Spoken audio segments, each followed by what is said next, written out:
Business, les dirigeants et les entrepreneurs du territoire ont la parole. Clément Lessort. Bonjour à toutes et à tous, je suis ravi de vous accueillir pour ce nouveau numéro de Sun Business. Mardi 2 octobre, je continue à recevoir les décideurs et les dirigeants du territoire, celles et ceux qui font l'actualité économique. Et je reçois aujourd'hui le président du groupe Sigma, Philippe Oléron. Bonjour. Bonjour. Merci d'avoir accepté mon invitation. Plus de 800 collaborateurs en France, dont 400 au siège social à La Chapelle-sur-Erdre, à côté de Nantes. Les autres implantations se situent à Paris, Toulouse et Strasbourg. Création de Sigma Informatique en 1972 par Alain Veillant et Jean-Louis Thomas. Philippe Oléron, qu'est-ce qui n'a pas changé finalement depuis le démarrage de cette aventure entrepreneuriale ? Qu'est-ce que vous avez souhaité, vous, garder de l'esprit, de la genèse de cette histoire créée par ces deux entrepreneurs ? Alors, si je dois résumer brièvement, il y a une première chose. Pourquoi Sigma ? C'est Sigma Service. Service aux clients. Et puis la deuxième dimension, les relations humaines. Une équipe au service des clients. Voilà, en résumé, l'essentiel est là. Ça faisait partie de l'ADN de l'entreprise, ça fait partie de l'histoire de l'entreprise ? Oui, ça fait partie de l'histoire de l'entreprise et je dirais même c'est ce qui a permis de développer l'entreprise. Parce que ces relations humaines, cette équipe de départ a transmis en fait cette culture et également à l'extérieur dans ses relations avec ses clients.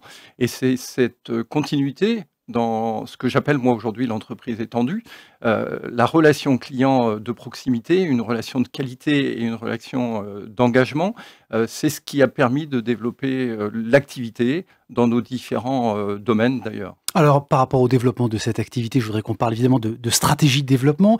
Vous assurez à la fois la croissance organique et vous saisissez évidemment des opportunités de croissance externe. Sur quelle taille de projet aujourd'hui vous souhaitez investir ? Parce que l'histoire de Sigma, c'est à la fois le développement justement de son activité propre et puis le rachat d'autres acteurs. Quels sont les enjeux aujourd'hui très clairement pour vous ? Oui, alors là aussi, il y a une continuité. L'enjeu, c'est de produire des services et des produits de qualité. Le niveau d'exigence est permanent et cette notion de service aux clients fait partie de l'ADN de l'entreprise. Donc notre croissance, elle s'est faite tout naturellement au travers d'une croissance organique. D'ailleurs, pendant un certain nombre d'années, il n'y avait pas de service commercial à proprement parler. C'est la qualité relationnelle et la relation avec les clients au quotidien qui faisait que d'autres clients nous rejoignaient. Ça a été au point de départ de l'entreprise et ça reste présent aujourd'hui et on s'attache d'ailleurs à le développer encore davantage par cette proximité métier des clients. Comprendre les métiers des clients, c'est essentiel dans notre activité. La deuxième chose, c'est que nos produits ne couvrent pas l'intégralité des besoins des clients. Et là, c'est de ne pas travailler seul. C'est d'aller chercher à l'extérieur des services complémentaires et au travers d'opportunités, parce que ça a été ça au départ, on a pu expérimenter des croissances externes qui nous ont permis de compléter sur un plan technique, sur un plan par client, un certain nombre de nos offres. Alors, identifier les bonnes opportunités, Philippe Oléron.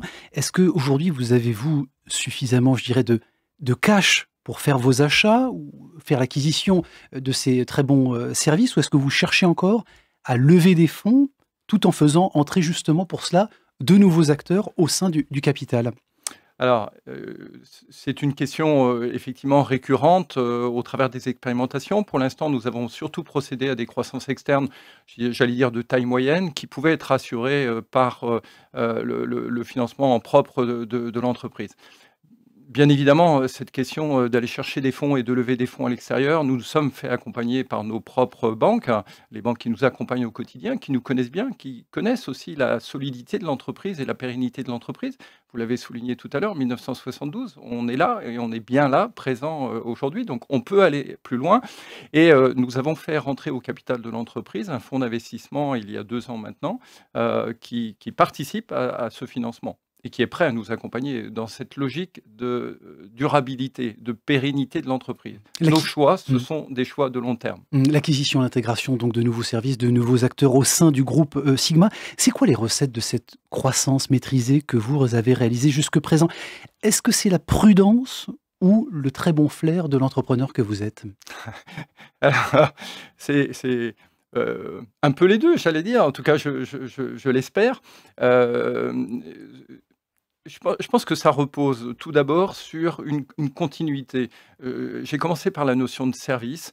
c'est cette stabilité, cette capacité à innover, mais à innover également avec le même niveau de service, avec le même niveau de prestation qui nous permet aujourd'hui de conquérir des clients et donc de nous développer de manière raisonnée, et j'allais dire raisonnable, mais plutôt effectivement raisonnée. Bon, il faut vous expliquer évidemment vos 3 métiers, c'est l'édition de logiciels, l'intégration de solutions digitales et l'externalisation de systèmes d'information.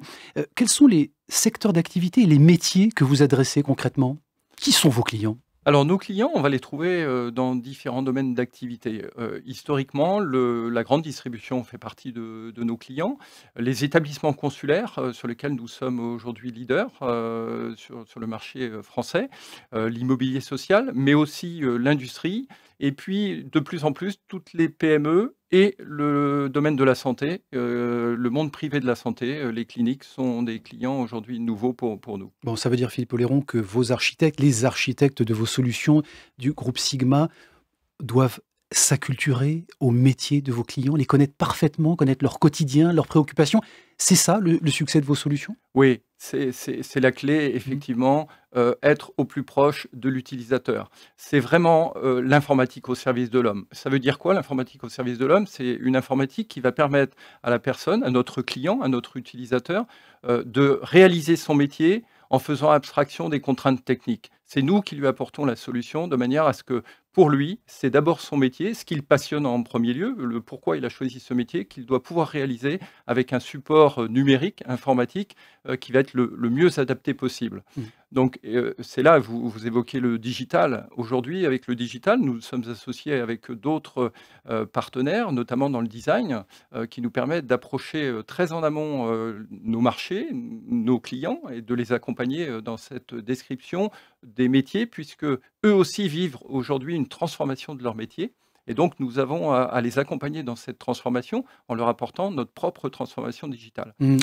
Niveau de maturité suffisant, vous parliez des PME, on leur reproche souvent de ne pas s'engager suffisamment dans cette transition digitale. Les ETI ont sans doute plus les moyens, mais les PME du territoire ne sont pas en retard sur ces sujets-là? Alors, les PME sont peut-être... non, elles ne sont pas en retard. Je ne dirais pas ça. Aujourd'hui, elles sont confrontées à des changements multiples et c'est là où nous avons à les accompagner. Et c'est là où notre présence sur le terrain, notre présence à leur côté est importante pour pouvoir justement leur montrer les pistes possibles et trouver avec eux. Et on est bien dans un système collaboratif et c'est ce qui change aujourd'hui. C'est cette proximité qui prend corps de manière encore plus importante avec les méthodes agiles en ce qui concerne le numérique, mais toutes les approches collaboratives en termes d'approche projet qui nous permet justement d'être au plus près, là aussi, de l'utilisation, de l'utilisateur. Créer de la valeur. Pour créer de la valeur, il faut être sur le terrain avec nos clients. Alors, je voudrais qu'on parle d'un sujet évidemment ô combien d'actualité. Ce lundi a débuté le mois européen de la cybersécurité, un enjeu crucial pour les entreprises. Quand on sait qu'une sur 3 a déjà subi une fraude pour un coût total évalué à plus de 6 milliards d'euros en 2017, le ministère de l'économie donc, mène une campagne de sensibilisation auprès des acteurs économiques partout en France. Ça veut dire quoi, Philippe Oléron? Qu'aucun système n'est à l'abri? Aujourd'hui, je parle à ceux chez Groupe Sigma qui gèrent notamment 3 data centers. Alors, nous avons fait de gros efforts, effectivement, et de gros investissements sur la partie sécurité. Néanmoins, c'est un sujet qui reste sensible et qui reste un sujet permanent. Il faut en permanence adapter et faire évoluer nos compétences, adapter nos recrutements et faire en sorte que nos systèmes soient le plus protégés possible. Bien évidemment, le RGPD qui vient d'arriver était un sujet pour nous crucial. Donc le règlement général de la protection des données, au niveau européen. Ça a été un sujet pour nous avec un investissement très très important financièrement, mais aussi en temps homme, puisque nous avons consacré beaucoup de temps à ce sujet. Et aujourd'hui, nous devons, et ce que nous faisons, c'est d'être accompagnés également avec d'autres partenaires sur cette question de la sécurité. Mais cette question justement, cette notion de sécurité, la responsabilité de ces attaques, ce sont des failles technologiques ou des erreurs humaines des utilisateurs qui ne se protègent pas suffisamment? Alors, la sécurité nécessite effectivement une certaine rigueur. Si je prends l'exemple des mots de passe, aujourd'hui, dans l'entreprise, nous avons un système qui nous oblige à modifier nos mots de passe régulièrement, à les constituer d'une certaine manière, de façon à ce que la complexité nous assure aussi une sécurité. Donc c'est un sujet qui touche toutes les personnes dans l'entreprise, pas uniquement le responsable sécurité. Le responsable sécurité, il est là pour nous accompagner, nous donner les bons process, je dirais, pour le faire, choisir aussi les outils qui vont nous protéger de l'extérieur. Mais les erreurs, elles sont humaines, techniques, on a des failles qui existent à tous les niveaux. Bon, est-ce que ce contexte signifie qu'on va recruter davantage dans les métiers de la sécurité informatique? Oui. Le sujet de la sécurité est un sujet crucial en termes de recrutement. Je reçois souvent des capitaines d'industrie ici qui me disent qu'ils ont beaucoup de mal à recruter, des métiers en tension. Est-ce que c'est aussi valable et vous êtes aujourd'hui aussi concerné dans les métiers d'informatique et du digital? Oui. C'est évident aujourd'hui, si le marché disposait de ressources supplémentaires en matière de numérique, d'informatique, de digital, peu importe comment on l'appelle, nous avons des projets pour les alimenter. Donc la question du recrutement est une vraie question, ça l'est pour nous. Et d'ailleurs, nous avons pris un certain nombre de mesures. Aujourd'hui, on a plus de 70 recrutement en cours. C'est un sujet donc crucial puisque les projets sont là et pour le faire, nous avons beaucoup travaillé sur l'aspect marque employeur, sur l'accompagnement, sur la cooptation, tous ces sujets qui nous permettent d'aller chercher un certain nombre de personnes à l'extérieur, alors pas que sur la région d'ailleurs, on recrute aussi sur Paris ou dans d'autres régions. La marque employeur est fondamentale parce qu'elle attire de nouveaux candidats. Dont acte pour celles et ceux qui nous écoutent, et ça se passe sur le site du groupe Sigma. Philippe Oléron, président du groupe Sigma, merci d'avoir été présent dans nos studios. Vous pouvez retrouver bien sûr cette émission sur l'application mySun qui vous permet d'emporter la radio partout et le son unique partout où vous le souhaitez, et puis sur les players de la radio. Tout simplement, j'en profite rapidement pour vous préciser que la semaine prochaine, c'est Mickaël Gendron, qui est directeur du développement du groupe Abalone, spécialisé en services de ressources humaines, travail temporaire et recrutement en formation. Justement, on en parlait à l'instant, qui sera mon invité. C'était comme chaque semaine, Vincent Levesque à la réalisation. Merci pour votre fidélité et restez branchés sur le son unique. À bientôt.